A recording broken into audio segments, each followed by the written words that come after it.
شايفيني منشكحه جماعه؟ احنا كملنا 100,000 اخ واخت على الشانل دي.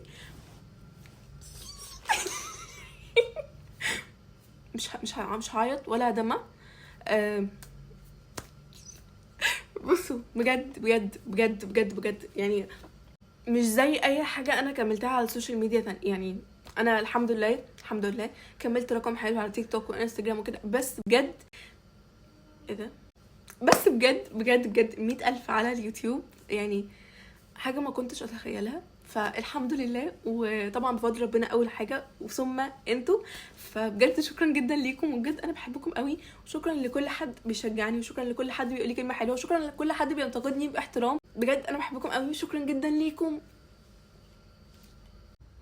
هلو. طيب يعني اهو بحاول بقدر الامكان انزل لكم فيديوهات كتيره والله على قد ما اقدر. اسبوع الميد ترم خلاص اخيرا يا جماعه. بجد بقى عندي تروما من الامتحانات من ساعه ثانويه عامه بجد، يعني ربنا يعديها على خير واخلص ال5 سنين كليه دولت على خير ان شاء الله، اتمنى.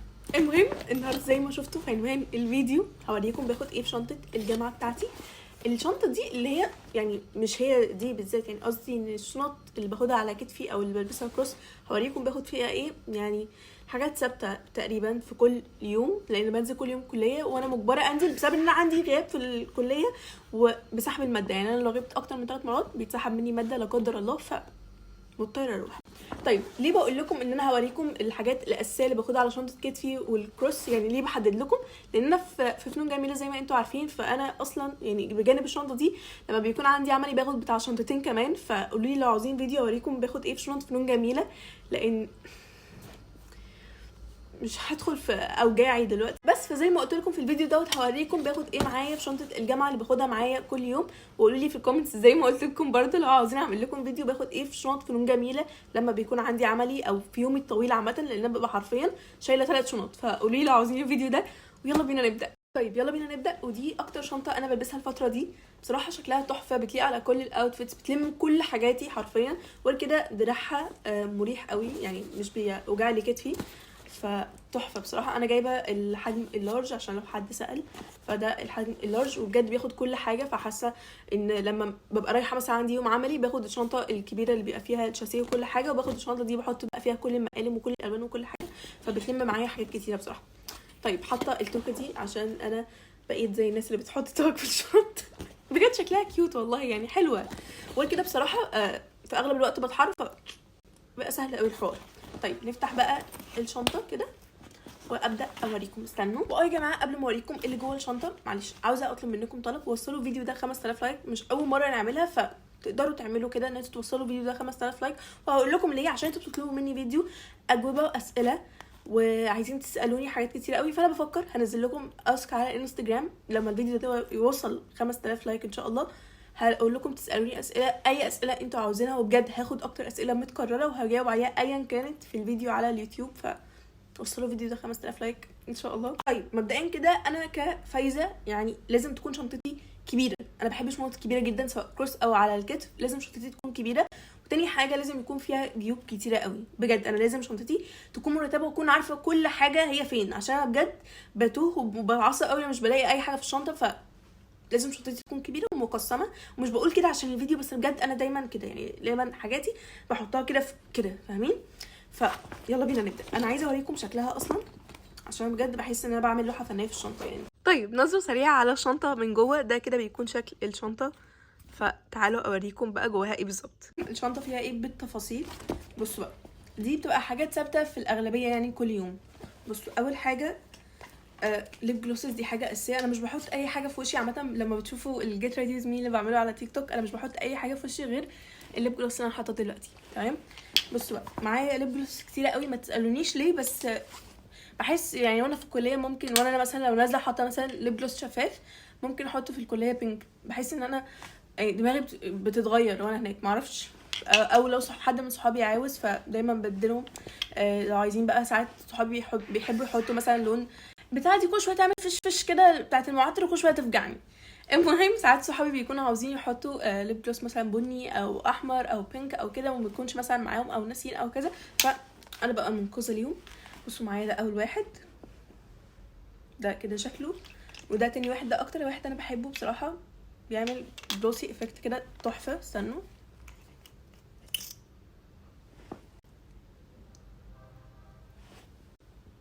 تحفه بجد، جميل قوي قوي قوي. تمام. وده كمان بحبه قوي، بس بصراحه بحس لونه غامق قوي يعني، فبحط منه نقطه يعني. وده اللي انا كنت حاطاه اصلا من شويه، وزيه بس شفاف. مش عارفه ايه كل ده. المهم ده كده اول حاجه معايا في الشنط. دايما بيبقى معايا ليب جلوس، على الاقل بيكون معايا 2. في وايبس، حاجه اساسيه، ده اخر واحد فيها وايبس. بيبقى معايا مناديل بس انا خلصتهم في الكليه. تمام. و دوت هاند كريم، ده كده شكله دوت بالبطيخ، بجد تحفه وبيرطب الايد حلو قوي. ودي لوكال براند تحفه بجد. تمام. السبحه بتاعتي بص شكلها حلو ازاي، بجد تحفه. بقالي فتره مش بنزل بالايربودز، وبحاول بقدر الامكان استبدل الايربودز بالسبحه، وربنا يجمعها نعمه يا رب. طيب بصوا بقى، بيبقى معايا دايما الاثنين نوت بوك دول، دي اساسيه يعني، دي بتاعه الكليه. اي حاجه بقى والحاجات اللي هذاكرها وكل حاجه بتبقى مكتوبه هنا. لو في اي كويز، اي اساينمنت، اي حاجه بتتكتب هنا. فبالنسبه لي ديت المنقذه يعني، وديت اللي بلخص فيها انا هعمل ايه اول ما اروح، وعليا مذاكره ايه والكلام ده. دي بقى دي بتاعتي انا شخصيا. دي مثلا لو جات لي اي فكره فيديو بره، عاوزه اعمل لكم حاجه، عايزه اعمل اديت حاجه يعني، بكتب فيها زي يومياتي كده. معانا ايه كمان بقى؟ اقلام اكيد يعني، كلهم ازرق ما عدا دوت صنون اهو. ومعايا ده تحفه، خطه حلو قوي بس تخين. وده اكتر قلم انا بحبه. تمام. وتاني اكتر قلم انا بحبه روتو، الحبيب الجماهير كلهم، بس انا بحب ده اكتر يعني. بس بيبقى معايا دول، وساعات بيبقى معايا قلم واحد بس لو نازله في شنطه صغيره يعني. طيب بعد كده في الادويه بتاعتي، بما اني زوري واجعني الفتره دي، فكنت واخده معايا مضاد حيوي اسمه ايه، حيوي ولا حاوي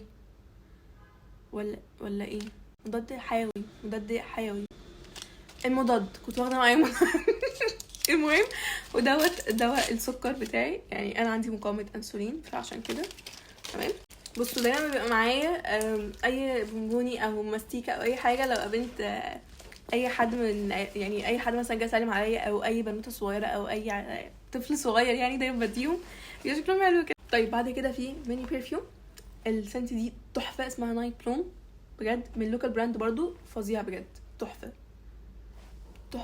طيب بعد كده في المحفظه بتاعتي، بصوا كيوت ازاي.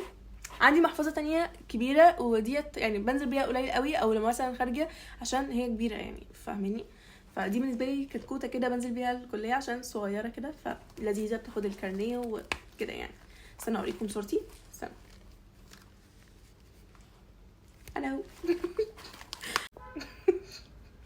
حاسه انا محتاجه اعمل اديت كتير قوي في الفيديو ده، عاوزه اعيط. نكمل. انا عاوزه امثل والله انا ما قلتلكمش قبل كده، بس انا بجد حلمي من وانا صغيره قد كده اهو امثل. المهم بيبقى فيه بقى الميني باج دي، تعالوا اوريكم فيها ايه. يلا بينا. بصوا شكلها كتكوت قوي، كنت جايباها من المنسيه بصراحه، كانت طالعه ترند قوي، فجبت واحده قبل ما ابدا الجامعه، وريتها لكم صح مع المشتريات وكده. طيب اول حاجه موجوده هي هاند كريم تاني، وهقول لكم ليه. هو عامه حاجه اساسيه في شنطتي، بس من ساعه ما دخلت فنون جميله بقى حاجه اساسيه قوي قوي قوي قوي. ليه؟ لان انا بقى عندي ماده ديزاين. الديزاين دي ماده كلها بالحبر، وخصوصا الطباعه بيبقى بنستخدم ايدينا او كده. فيها عادي ممكن تلبسوا جلافز او كده، بس انا بحس ان انا مش بعرف اتحكم بالحاجه، او ان انا مش حاسه ملمس الحاجه، فبستخدم ايديا.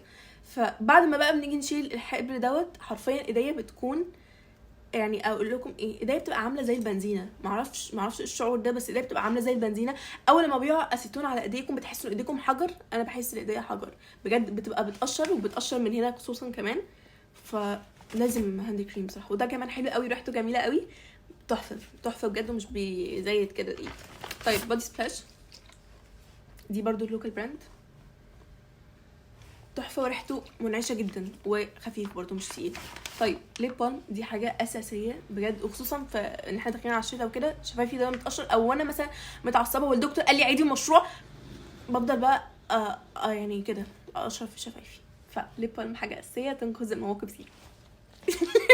طيب نكمل. ما حصلش اي حاجه، ويا ريت ما نجيبش سيره الدكاتره في الفيديو ده عشان ما اتعصبش. انا لسه مخلصه الميد ترم وانا مزاجي حلو ومروقه. طيب ليب بالم تاني عشان برضه مش هعيد نفس الحوار تاني. ليب بالم من لونا، دي القديمه وبجد هي تحفه. انا لسه ما جربتش الجديده، بس في ناس بتنتقد الجديده وبيقولوا انها مش نفس الترتيب بتاعه القديمه دي يعني، فهنجرب ونشوف لما دي تخلص ابقى اجيب الجديده. طيب توكا يعني حاجه اساسيه اظن. ليب جلوس المره مش عارفه كام، مش عارفه، بس والله انا ما كنتش عامله حسابي. ليب جلوس تاني، وهو درجته مش احمر كده خالص على فكره، هو درجته خفيفه جدا جدا جدا يعني. بصوا درجته بجد خفيفه قوي، مش احمر كده خالص، هو بيبقى شفاف تقريبا. ميني برفيوم تاني ده كده شكله، انا كنت ناسيه ده عامه. وفي اخر حاجه مبرد صغير اهو، اللي هو بيكون خشب دوت، بينقذ اي حاجه بتعلق كده، فمنقذ وصغير وخشب وصغير كده، فلذيذ. طيب الحاجه اللي قبل الاخيره معايا في الشنطه هي نضارتي النظر، ودي في الاغلبيه بكون لابساها اصلا 24 ساعه، بس ساعه التصوير مش بلبسها. ليه؟ بسبب الرينج لايت، لما بلبسها بيكون فيه دواير كده، فانا مش بشوف ولا انتوا هتشوفوا عينيا، ف يعني بضطر اصور وانا عاميه. بس يا جماعه انا لابسه النضاره من عندي 3 سنين، عشان الناس بتقعد تسالني هو انت بتلبسي نضاره؟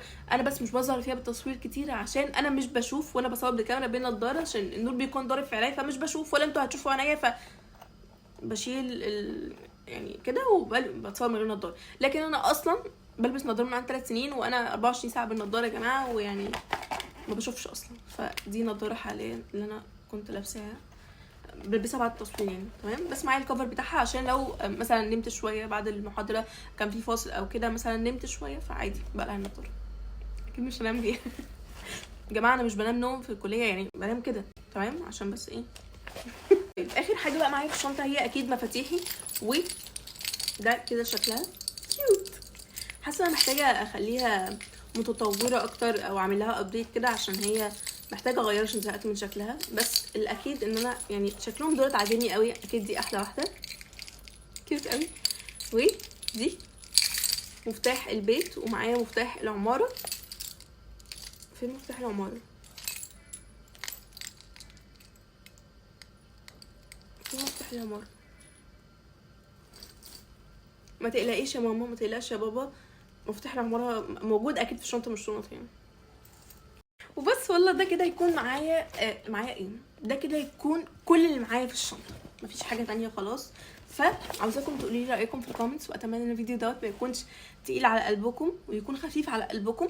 فقولوا لي في الكومنتس لو الفيديو عجبكم، لو عايزين نوعيه فيديوهات من دي اكتر، وقولوا لي لو عاوزين فيديو اوريكم باخد ايه في شنط فنون جميله في ايامي الطويله يعني. فقولوا لي في الكومنتس لو عايزين الفيديو ده، وقولوا لي الفتره الجايه عاوزين ايه فيديوهات اعملها لكم. وبجد شكرا جدا جدا جدا جدا جدا جدا على دعمكم، وبجد انا بحبكم قوي، وشكرا جدا لكل حد برضو بيكتب لي كلمه حلوه، انتوا في قلبي. وما تنسوش تعملوا لي فولو على تيك توك وانستجرام ويوتيوب عشان بقى نوصل 150,000 ان شاء الله.